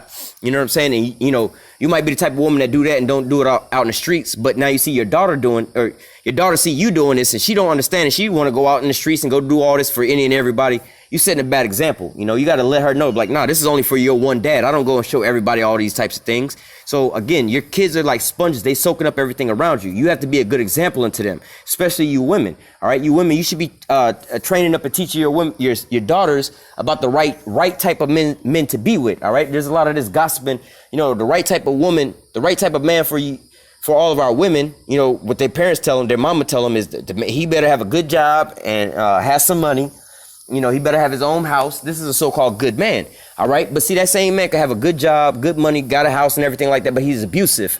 He could be a drug addict. You see, he could be a killer. He could be a psychopath. All right. These are all, you know, they don't tell him about none of these types of things. They don't even tell him how to be a good wife to that husband, how to keep that husband. All right. The only thing that they tell him how to do is how to catch that husband. Look, girl, go put on these little tight yoga pants or whatever, whatnot. Pull them all the way up so he can see your whole box and he can see what it all look like. So he ain't got to wonder. Make sure your booty cheeks is hanging out, your tits is hanging out and everything, and go up in his face. Go twerk it on him one time. He'll fall right on in love with you. All right. But nevertheless, you need to be showing your kids how to be a good example into your kids. All right. Raise them up the righteous way. All right. Verse 21, fathers, provoke not your children to anger, lest they be discouraged. All right. Going into, you parents again. All right. Don't be talking down to your children, discouraging your children, especially, you know, you single mothers and stuff like that, talking to your daughters, you little dirty heifer, you little whore and stuff like this. Then what do? They grow up to be whores. All right, talking to you, your sons. You ain't gonna be shit just like your daddy. Your daddy wasn't shit. You gonna be just like your daddy. You look, or this is another thing. You look just like your daddy. That's a very dangerous line to tell a child, even if they do look just like they daddy. You know, because in one breath you always saying you look just like your damn daddy. You look just like your damn daddy, and in another breath you always talk about your daddy ain't shit. You know, so what is that really telling your child, man? When you look at, you know, and this was really deep about this. When the mothers, they despise the baby's father. And then they see the baby's father inside the image of the child. So they wind up hating that child too, that male child, because every time they see you, you remind them of their father. All right. So they wind up hating that child and distancing themselves against that child. So what? They wind up provoking the child. Like, yo, how you going to treat me bad because I look like my father? You made a bad decision, bad choice, being irresponsible, getting with him. And then now all of a sudden, you know, you're like, oh, he ain't shit. Well, you know, he wasn't shit when you got with him. You know what I'm saying? But then you decide to do that. Now I'm born and you say I remind you of him all the time. Now you putting me down the whole time of my whole life. I ain't never heard nothing positive come from my own mama mouth.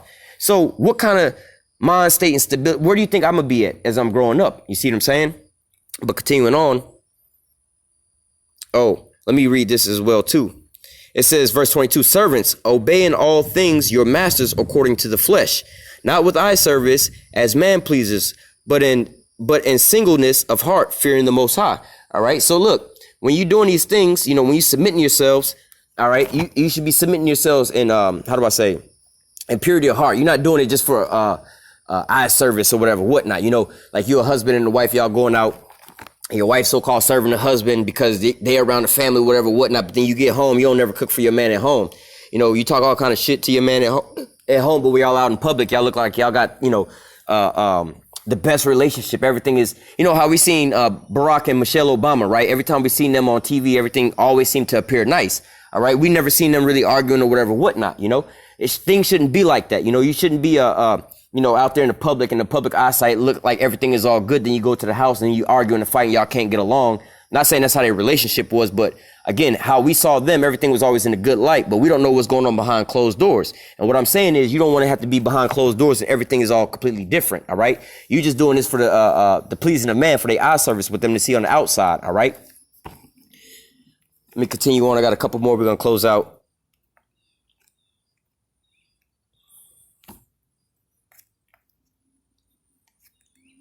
This is Ephesians chapter 5, verse 22. Again, it says, wives, submit yourselves unto your own husband as unto the Lord. Again, you're supposed to be submitting unto your own husband. All right. Make sure you're taking care of your own man first and foremost. All right. And then again, how can you submit unto, you want to be an independent woman? You know, how can you be an independent woman so you don't need the Lord?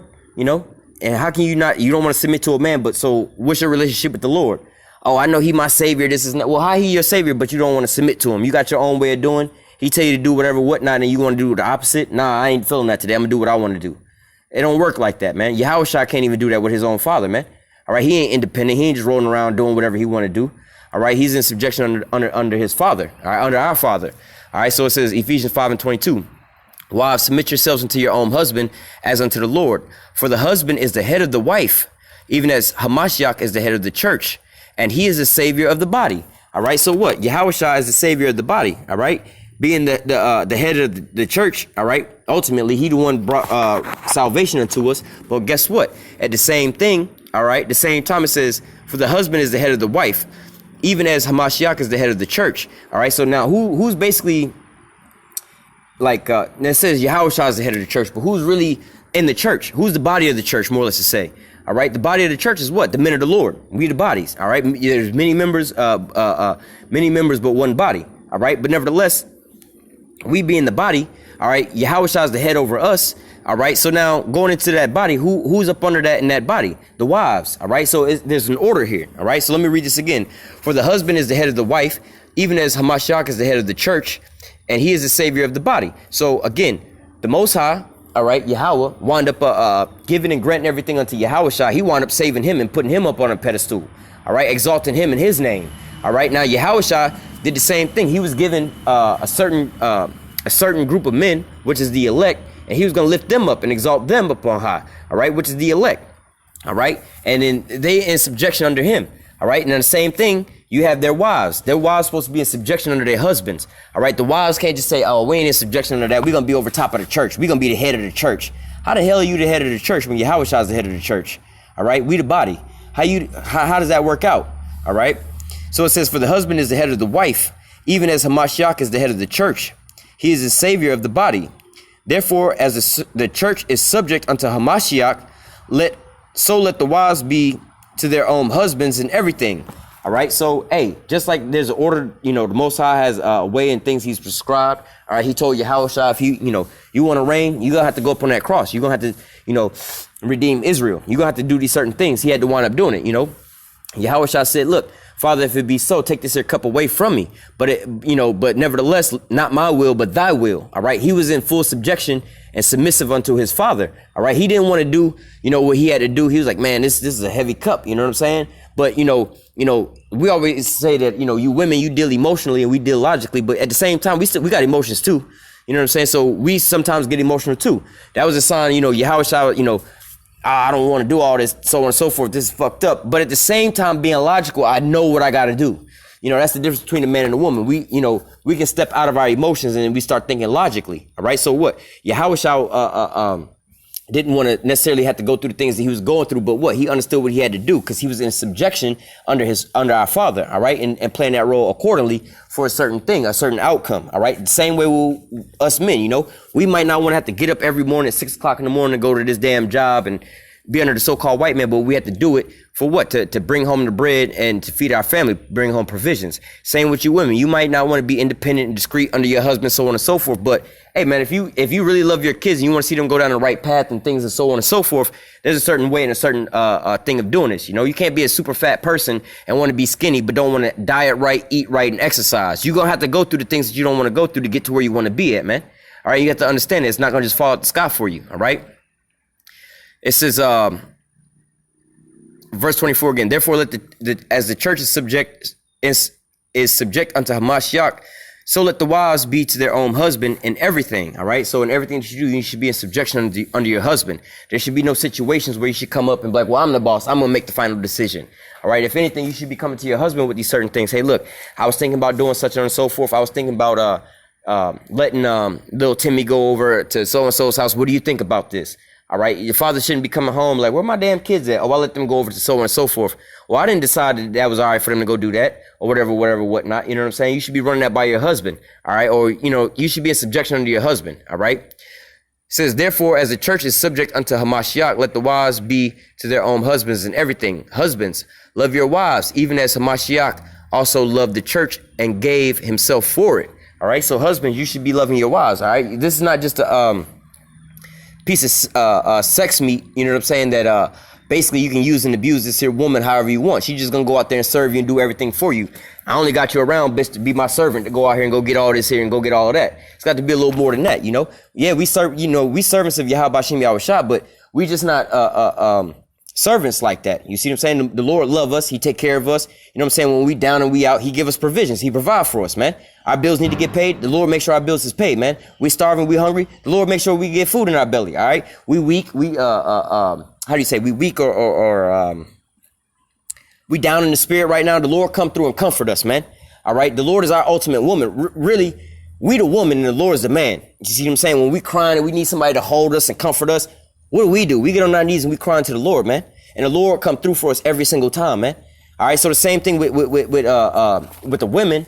All right. Well, actually with you men. All right. This is how you supposed to be loving your wife, man, and taking care of your wife, man. When your wife got problems and things like that, she's supposed to be able to come to you and basically, like I said, like how we go to the Lord, we pray to the Lord, like, yo, man, whatnot. Lord, I need this job to come through. Lord, I'm broke right now, Lord, or Lord, this is going on, that going on. I need you to come through with. I need you to provide for me, X, Y, and Z. I need you to come through with this or that, And guess what? The Lord every time come through. All right. The same way that you men should be with your women. All right. Your woman need this. She needs some advice. She needs some counseling. She needs comfort. She going through some certain things. Especially you have to understand she's an emotional creature. She's going to be going through certain things like that. All right. So you have to be able to deal with her accordingly. All right. When she needs certain things and certain stuff like that, you're supposed to provide these things for your wife. All right.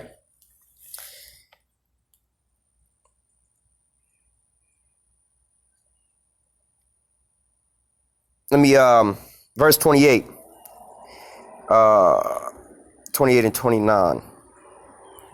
It says, so ought men to love their wives as their own bodies. He that loveth his wife loveth himself.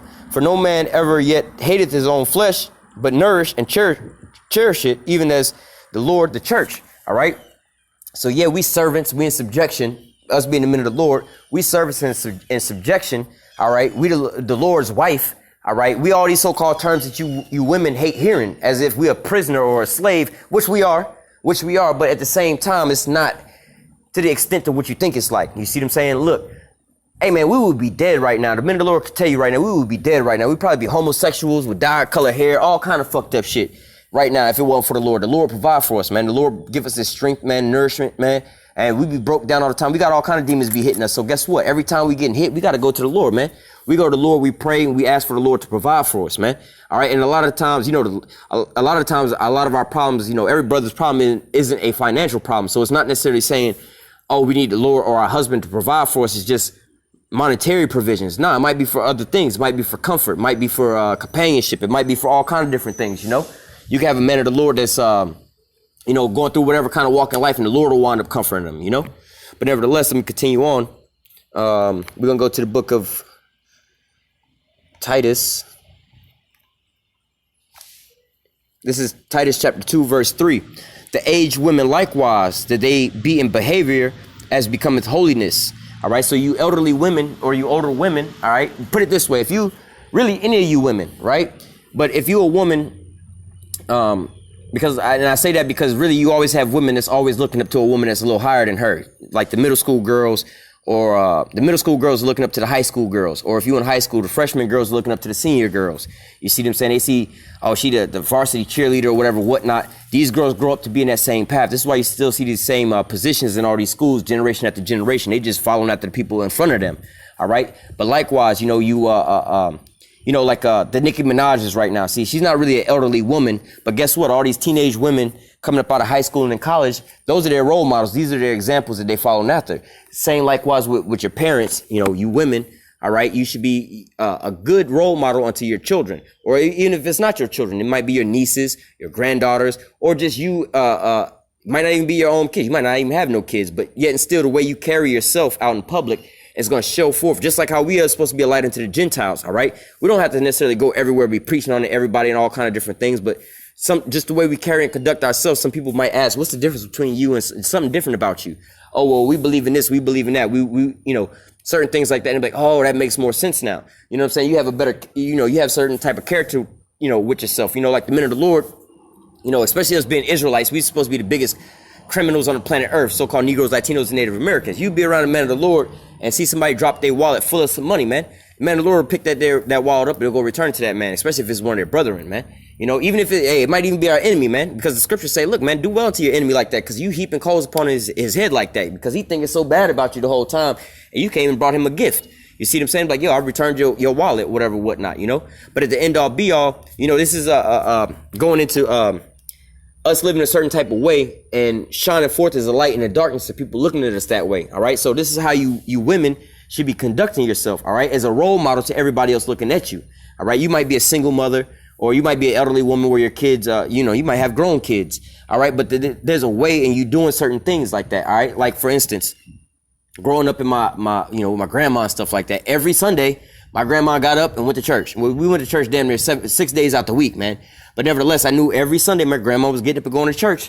You see what I'm saying? Growing up in with my grandma never took us out to eat. We might go out to eat, some Sunday after church, go get some ice cream from the Dairy Queen. Certain events, we might go out to a restaurant for somebody's birthday, but damn near 90% of the time, my grandma was cooking in the household. All right. But guess what? All my female cousins, they really akin and accustomed to eating home cooked food. They're not really accustomed to going out to eat all the damn time, because why? Not only was their mothers, all right, being influenced by their mother, which is our grandmother, they only used to be cooking all the damn time. They used to seeing that image of that woman in the kitchen over the stove cooking all day long, doing laundry, cleaning the house, taking care of their husbands. They are accustomed to seeing things like that. So that's not nothing far out of their mind. What's weird to them is going out to eat every night when they could be cooking at home, man. All right. I got a female cousin came down to visit from Atlanta. You know what I'm saying? First thing she do when her and her homegirl come down here is like, hey, cuz, we gonna come down there, whatever, whatnot. We gonna go to the grocery store. We gonna go grocery shopping. First thing we do when we get there, we gonna go grocery shopping for the whole week. We gonna be here because we gonna cook when we come into town, man. It's out of the question going out to eat. We don't really want to go out to eat. We want to cook. You know what I'm saying? We want to cook. That's just how it is. So you elderly women or any woman in any age, you're going to always have younger women looking up to you. So be that positive role model. You don't even have to say certain things. You know, my grandma didn't have to sit here and say, look, women, y'all need to be cooking every night for your man, this and that. No, my grandma just did it by example. She was leading by example. Every day she cooking. My cousin saw that. Every day, after she got done cooking, she cleaned her kitchen, man.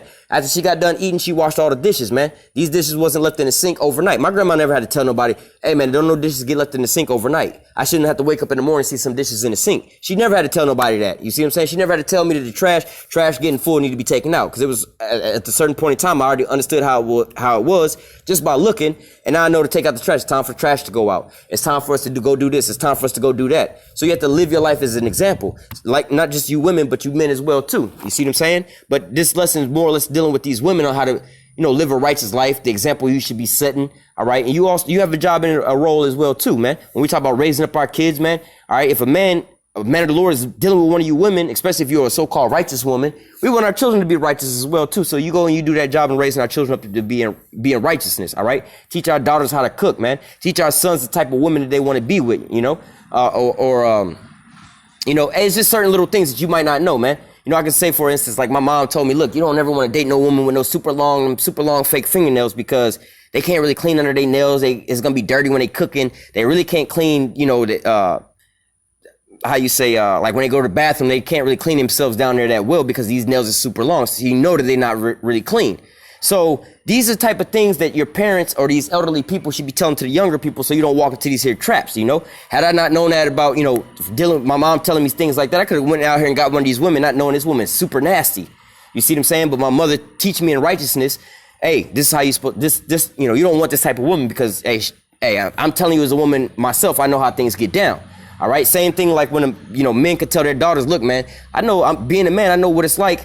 You know what I'm saying? What this man is thinking about when he's telling you so on and so forth. Like, I already know what path you're finna go down. You don't want to deal with that type of man. All right.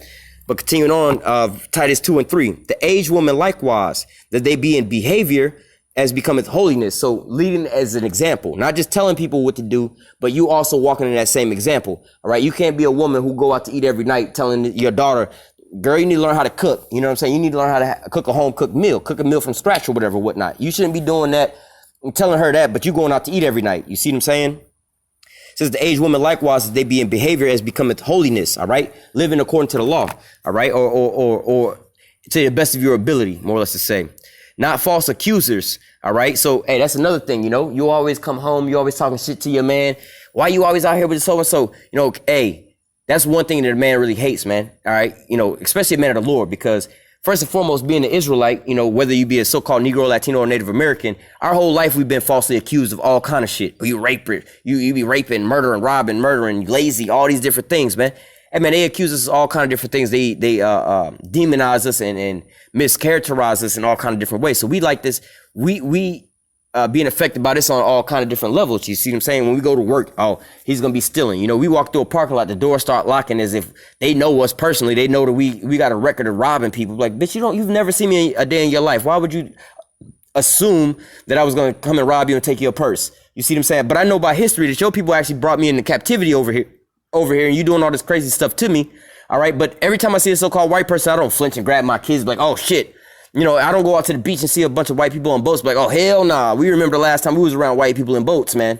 You see what I'm saying? Nah, you know what I'm saying? But at the same time, you know, you don't want to be a false accuser, you know, gossiping, always talking all kind of crazy stuff, you know, coming home, you probably, you know, talking to your man, you probably didn't even do this. You probably didn't even do that. You probably, you know, so-and-so, so forth. You didn't even think about me last night. You forgot all about me. You wasn't even worried about that, you know, because a man might have been, you know, was going to get you, let's say, get you something for your birthday or whatever, or didn't forget about your birthday, didn't forget about your anniversary. He might have had something planned, you know what I'm saying? But then the whole, you know, a man, all right, prime example, a man got him and his wife or whatever, whatnot. He trying to surprise his wife about the anniversary. You know what I'm saying? He trying to play it off like he kind of like forgot about it or it's not that important. But little do she know, he done got the whole thing planned out. They got a nice dinner set and a nice little boat ride afterwards set, whatever, whatnot. And he just got her in the car, whatever, whatnot. The whole time, the whole ride, homegirl's over here arguing and screaming with him. Yeah, you broke ass nigga. You probably weren't gonna do shit anyway, whatever, whatnot, you know, so on and so forth. Just accusing the whole time. He just thinking like, this ungrateful bitch. I'm on the way to taking you somewhere, something super nice. The whole ride, you just cussing me out about this, you know? Or I already did such and such for you the whole time. Yeah, you a sorry ass nigga. I know you wouldn't did this and that for me anyway. But like, damn, bitch, little do you know, I got your Christmas gift or whatever, whatnot. Your birthday gift is in the closet. It's wrapped. I already got the shit, but now you sitting here accusing me of being a bad dude or whatever, whatnot. I didn't even think about you. You know, so I forgot all about your birthday or whatever, whatnot. Not knowing I didn't had your gift for 2 months already. I thought about this way before this even came across. But now I'm sitting here hearing you talking shit to me the whole time about this. I'm thinking in my mind, maybe I should go take this shit back. This ungrateful ass bitch. You see what I'm saying? So it says, the aged women likewise, that they be in behavior as becometh holiness, not false accusers, not giving too much wine, teachers a good thing. All right. And there's nothing worse than seeing a drunk woman, you know, always just running off at the mouth. You know, women, you shouldn't be all super drunk all the damn time, drunk every damn day and just woo all out there like that. No, man.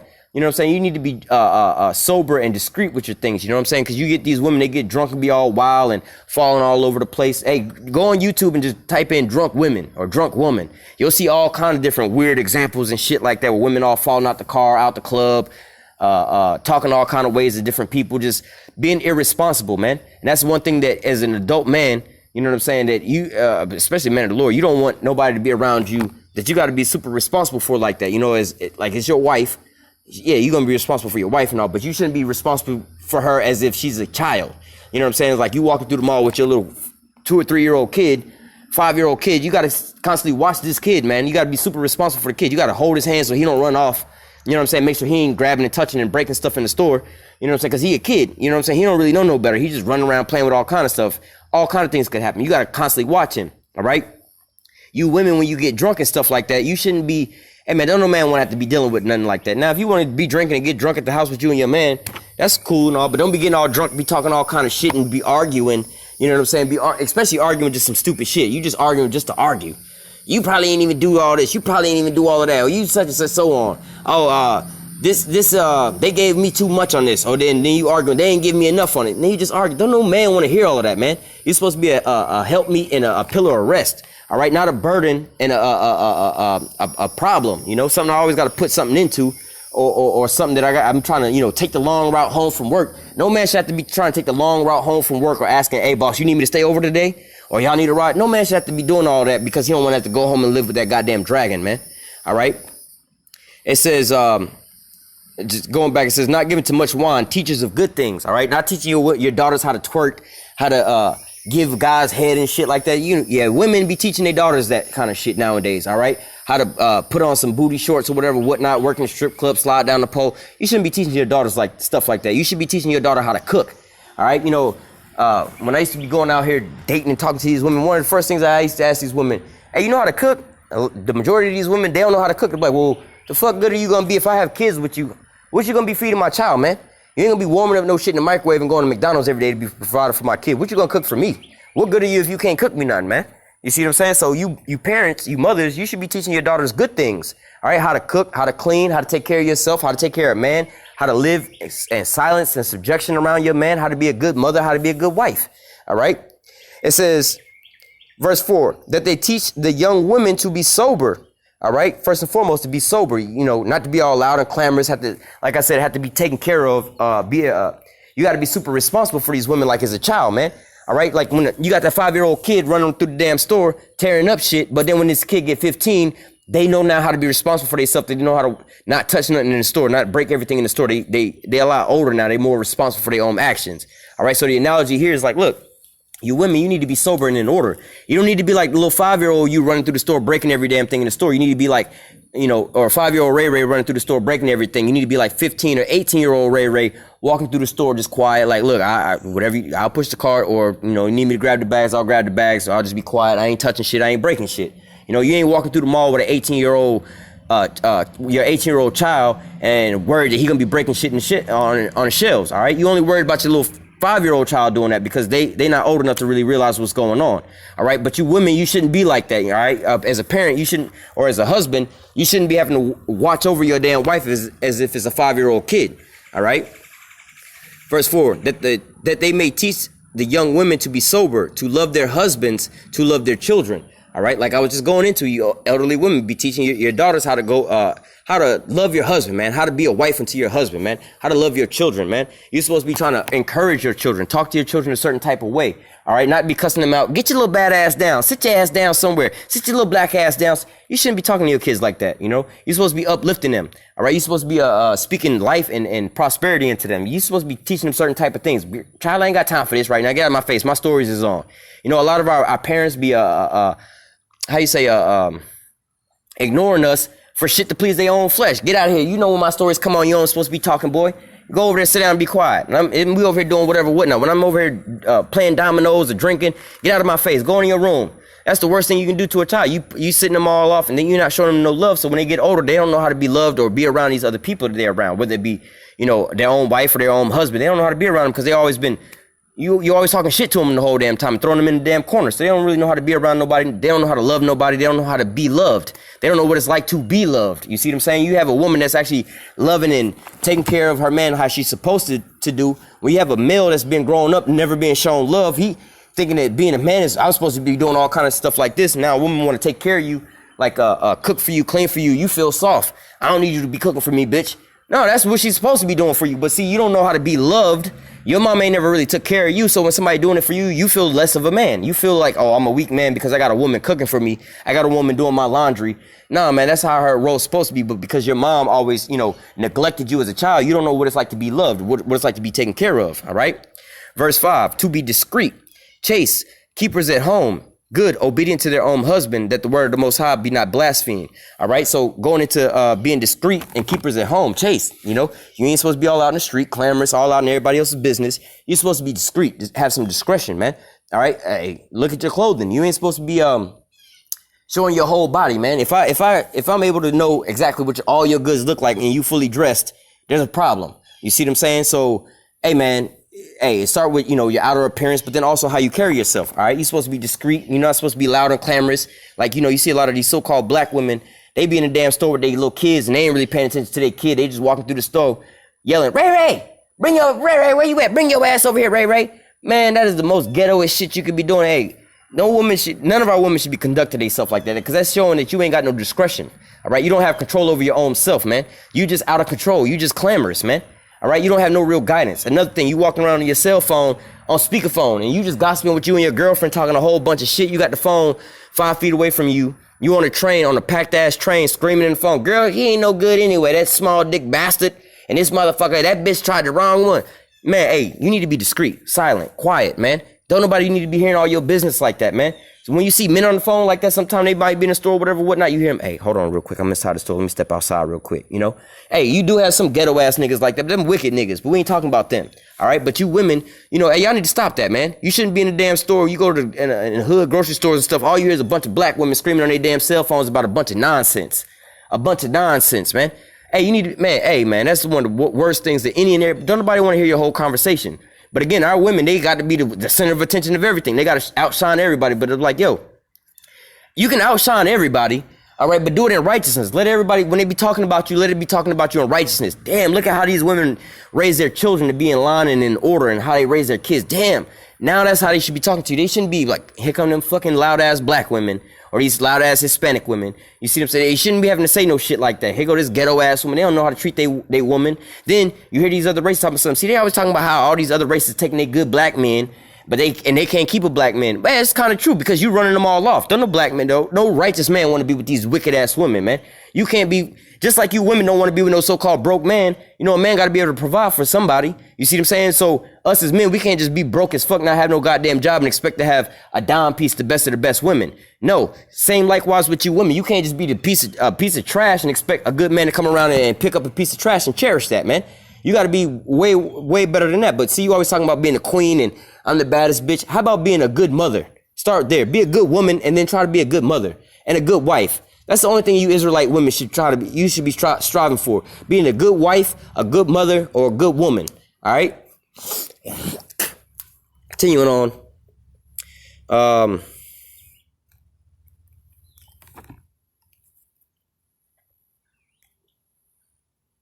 Oh, slide.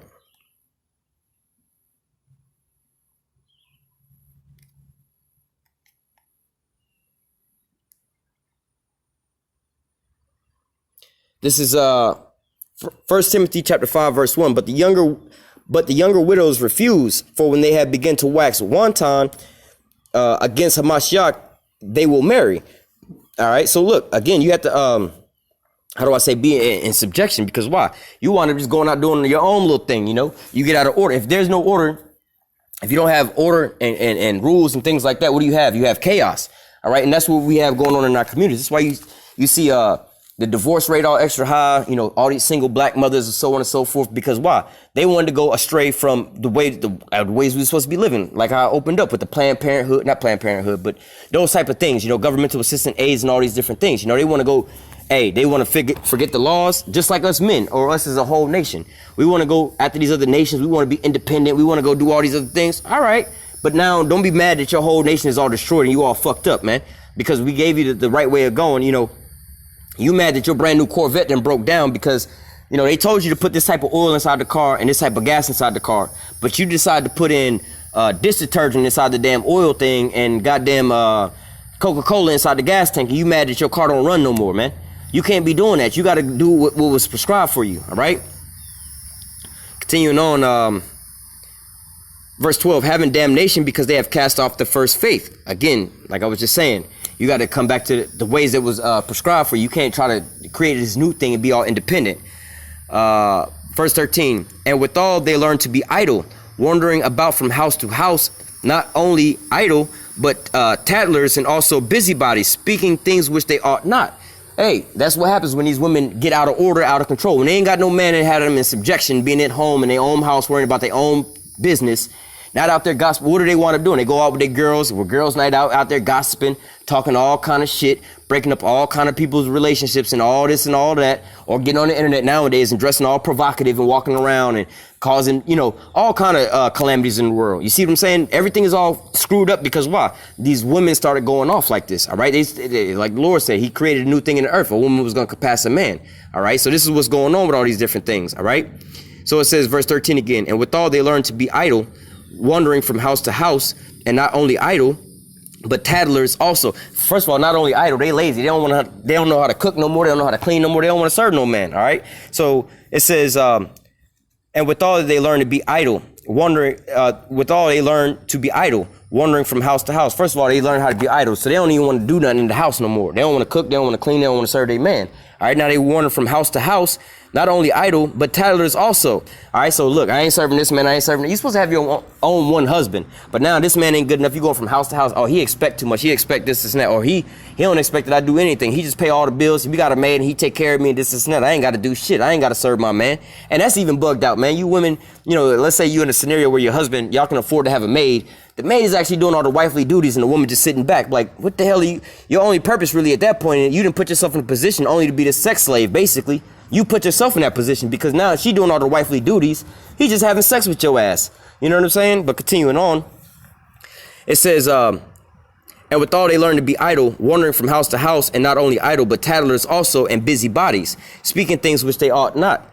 You know, going from house to house, going all in everybody else's business. You know what I'm saying? Being busybodies. You see him gossiping and all that. Verse 14, I will therefore that the younger women marry, bear children, guard the house, give none occasion to the adversary to speak reproachfully. That's a righteous woman. That's where you're supposed to be at, man. You're supposed to be with your husband, all right? Be in subjection under your husband, all right? Be quiet and in subjection under your husband, not loud and clamorous. Not saying you can't talk, but you know what I mean? Like, for instance, I gave the example earlier. You're going to be on the phone, talk on the phone. But you don't, you know, get your Bluetooth headset or talk, you know, how you doing with people talking on the telephone. You don't need to be on a cell phone, on speakerphone, have the shit all extra loud, have everybody hearing the conversation. You and your girlfriend gossiping, talking shit. Or you talking shit about another person. You talking shit about your man. You and your girl on the phone talking shit, talking about, you know, everybody this and that, they business, and the neighbors can hear all their business. Now the whole neighborhood know what y'all going through. Yeah, man, this nigga, he, you know, he got this here problem, whatever. He got this, let me think of a health problem or some shit. Yeah. Oh, you know, you talking to your girlfriend or whatever, whatnot, and you, oh, well, he got a erectile dysfunction. He don't get hard no more. And then y'all, man, that's super shameful and embarrassing to not only your husband, but your family as well. Man, you on speakerphone, your neighbors living right next door to you, everybody hearing that, the girlfriend talking. Come on, man. Don't no man want no woman to be spreading all their business out like that, man. Whether or not, you know, if they make good money, they don't make good money, whatever it is that you're talking about them in, you know what I'm saying? Oh, this guy, he be snoring or whatever, whatnot. His drawers be stank, his socks be stank. He don't never do this, do that. You shouldn't be, nah, man, you shouldn't be bringing shame into your own house like that, all right? So it says, I would therefore that the younger women marry, bear children, God over the house, give none occasion for the adversary to speak reproachfully. All right, so that's your job. You're supposed to be raising up the kids in the house, being in the house, nice, quiet, and discreet.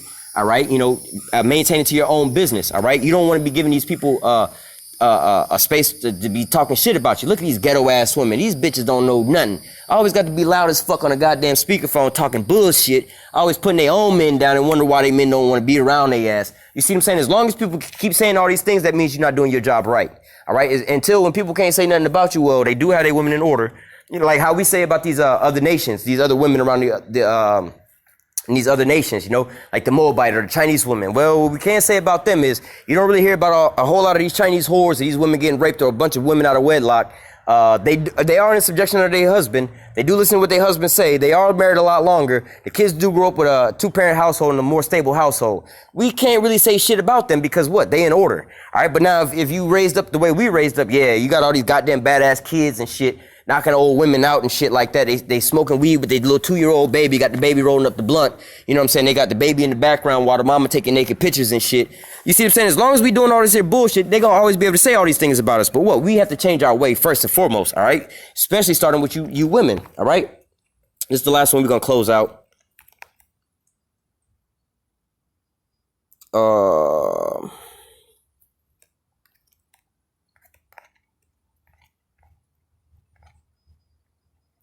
This is Ecclesiastes 7:26. It says, I found more bitter than death the woman. All right. So what? This is Solomon saying, you know, one of the wisest men who had like 1,000 total women, you know, 700 wives and 300 concubines, I believe. If anybody was how you say, well experienced with women, it would be Solomon. All right. He says he found more bitter than death the woman. So something that's worse than death is what? The woman. All right. Says whose heart, all right, and it's not just talking about a woman, it's talking about a wicked woman, really. It says whose heart is snares and nets, all right? So in her mind, all she's trying to do is trap you up, trying to get over on your ass, you know? They're like, girl, you better go out there and use what you got to get what you want. You know, make sure you get this nigga, you know, get him, make sure he give you a baby, make sure you put him on child support, make sure you get some alimony, make sure you get all this and that. A lot of these women, especially when they go in and get with these celebrities, these basketball stars, that's what they plan. They plan is to get you hooked up into these snares and these nets, man, all right? So it says, I found more bitter than death the woman, whose heart is snares and nets, and her hands as bands, who pleaseth the Most High. Whosoever pleaseth the Most High shall escape from her, but the sinner shall be taken by her. All right. So look, this is an example of these women that you shouldn't be trying to be with. These women who's just trying to get something up out of you. All right. It says, behold, I have found, saith the preacher, counting one by one to find out the account. So he wound up searching through these here people. All right. It says, which yet my soul seeketh, but I find not. One man among 1,000 have I found. All right. So out of 1,000 men, he found one man that was righteous. All right. So out of every 1,000 men that he surveyed, it was about one out of 1,000. All right. It says, one man among 1,000 have I found, but a woman among all those have not I found. So he ain't never found no goddamn righteous woman. He never seen no woman in righteousness. You see what I'm saying? So look, this is a rare thing in the damn earth. All right. Verse 29, lo, this only have I found, that the Most High have made man upright, but they have sought out many inventions. All right. And so, hey, they trained this woman to go off, and now everybody going off. All right.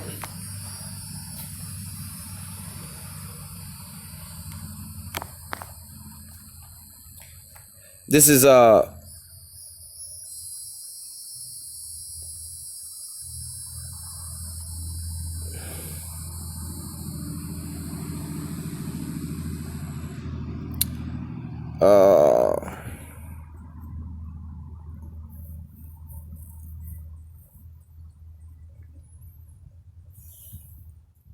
yeah, I was speaking on this a little earlier. I want to pull this out before I close out. Proverbs 31:30, it says, favor is deceitful and beauty is vain, but a woman that feareth the Lord, she shall be praised. All right. So look, you can have a woman that, you know, might treat you a certain type of way. Oh man, she got some good sex or whatever, whatnot, or she'll buy me whatever the hell she'll buy me everything, keep me with some Jordans and everything else like that, so on and so forth.